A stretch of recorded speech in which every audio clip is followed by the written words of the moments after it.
Hi friends, இன்றைக்கி நம்ம என்ன செய்ய போகிறோம்னா முட்டை குழம்பு தான் செய்ய போகிறோம். வாங்க பார்க்கலாம். வெங்காயம் தக்காளி கட் பண்ணியாச்சு. வெங்காயம் தக்காளி இஞ்சி பேஸ்ட் ஆக்கிக்கலாம். கேஸ் பற்ற வச்சு எண்ணெய் ஊற்றிக்கலாம். எண்ணெய் ஊற்றிட்டு எண்ணெய் காஞ்ச பிறகு கடுகு போட்டாச்சு. அப்புறம் வெங்காயம் போட்டுக்கலாம். வெங்காயம் நல்லா ப்ரௌனிஷ் ஆகணும். ப்ரௌன் கலரில் வந்த பிறகு தக்காளி போட்டுருங்க. ஓரளவு வந்துடுச்சு. அப்புறம் கொஞ்ச நேரம் கழித்து தக்காளி போட்டாச்சு. நல்லா கிளறணும். கிளறிட்டுருக்கோம். மிளகாத்தூள் போட்டுக்கலாம், மல்லித்தூள் போட்டுக்கலாம், லைட்டாக மஞ்சத்தூள் போட்டுக்கோங்க. அப்புறம் கரம் மசாலா நல்லா போட்டுங்க. அப்புறம் சிக்கன் மசாலா லைட்டாக போட்டுக்கோங்க. முட்டை குழம்புக்கு முட்டை குழம்பு மசாலா தான் போடுவோம். நான் டிஃப்ரெண்ட்டாக சிக்கன் மசாலா போட்டிருக்கேன். ஆனால் நல்லாயிருக்கும் கைஸ், ட்ரை பண்ணி பாருங்கள். நல்லா வதக்கலாம். அப்புறம் நம்ம வெங்காய பேஸ்ட்டு ஊற்றிக்கலாம். அப்புறம் தக்காளி பேஸ்ட்டு, அப்புறம் நம்ம அரைச்சி வச்ச இஞ்சி பூண்டு பேஸ்ட்டு, நம்ம வீட்டில் அரைச்சது. அப்புறம் லைட்டாக கடையில் கொஞ்சமாக இருந்துச்சு போட்டுக்கலாம். அதையும் உங்களுக்கு என்ன போட்டுக்கலாம். நான் சும்மா போட்டுக்கிட்டேன் லைட்டாக. நல்லா கிளறிக்கலாம். நல்லா கொதிச்சுட்டே இருக்குது. உங்களுக்கே பார்த்தீங்கன்னா தெரியும், கொதிக்குது நல்லா. தண்ணி ஊற்றிக்கலாம். இப்போ தண்ணி ஊற்ற போகிறோம்.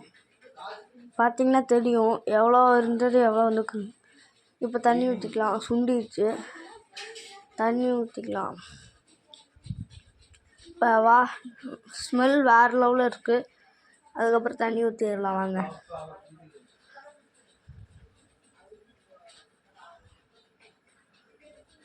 தண்ணியாக இது சும்மா இதுக்காக 5 ஸ்பூன் ஊற்றுறேன். சும்மா ஃபன்னுக்காக தான். அப்புறம் நான் மறுபடியும் ஊற்றிடுவேன். இப்போ மறுபடியும் லைட்டாக சிக்கன் மசாலா டேஸ்ட்டுக்காக இன்னும் போட்டுக்கலாம். அப்புறம் மறுபடியும் எல்லாத்தையும் போட்டு உப்பு போட்ட மறந்துட்டியா கேட்பீங்க. உப்பு போட்டுடலாம். நான் மறக்கலாம் இல்லை, உப்பு போட்டுடலாம். போட்ட பிறகு தண்ணி ஊற்றிக்கலாம். நல்லா கிளறி தண்ணி ஊற்றிக்கலாம். கிளறியாச்சு. தண்ணி ஊற்றிக்கலாம். இப்போ கிளறி நல்லா கிளறிக்கலாம். கிளறிட்டே இருக்கணும்.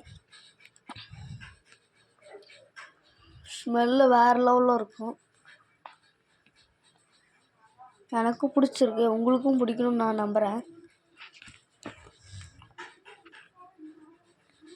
நல்லா கொதிச்சுட்ருக்கு. இப்போ நல்லா கொதிக்கிட்டோம். உப்பு கொஞ்சம் போட்டுக்கலாம்.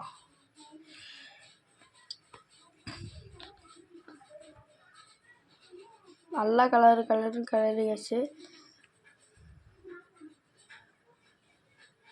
இப்போ நல்லா கொதிக்குது, நீங்கள் பார்த்தாவே தெரியும் உங்களுக்கு. இப்போ மூடி வச்சுக்கலாம். நம்ம மூடி வச்சாச்சு. அப்போ தான் பச்சை வடையெல்லாம் போகும். மூடி வச்சு எடுத்தாச்சு. 5 நிமிஷம் கழித்து மறுபடியும் மூடி வச்சிடலாம். அப்புறம் கொஞ்சம் எடுத்து தண்ணி ஊற்றிக்கலாம். தண்ணி ஊற்றி மூடி வச்சுக்கலாம். அப்புறம் முட்டையை உடச்சி ஊற்றிக்கலாம். முட்டையை 2 போட்டுக்கிட்டேன். உங்களுக்கு எத்தனை வேணுமோ போட்டுக்கலாம். நான் 2 போட்டதுக்கே சூப்பராக 5 பேர் நாங்கள் சாப்பிட்டோம். நல்லா 2 ஊற்றியாச்சு. நல்லா அது மூடி வச்சிடலாம். அப்படி எதுவும் பண்ணக்கூடாது. அப்போ தான் நம்மளுக்கு வரும். முட்டை அழுங்காக நல்லா வெந்துடுச்சு. உங்களுக்கே பார்த்தா தெரியும். அப்புறம் கொத்தமல்லி போட்டு மூடி அவ்வளோதான் கைஸ், செஞ்சு முடிச்சாச்சு. டேஸ்ட்டு வேறு லெவலில் இருந்துச்சு. பிடிச்சிருந்தா லைக்கும் சப்ஸ்கிரைப் பண்ணுங்கள். பாய் டாட்டா ஃப்ரெண்ட்ஸ்.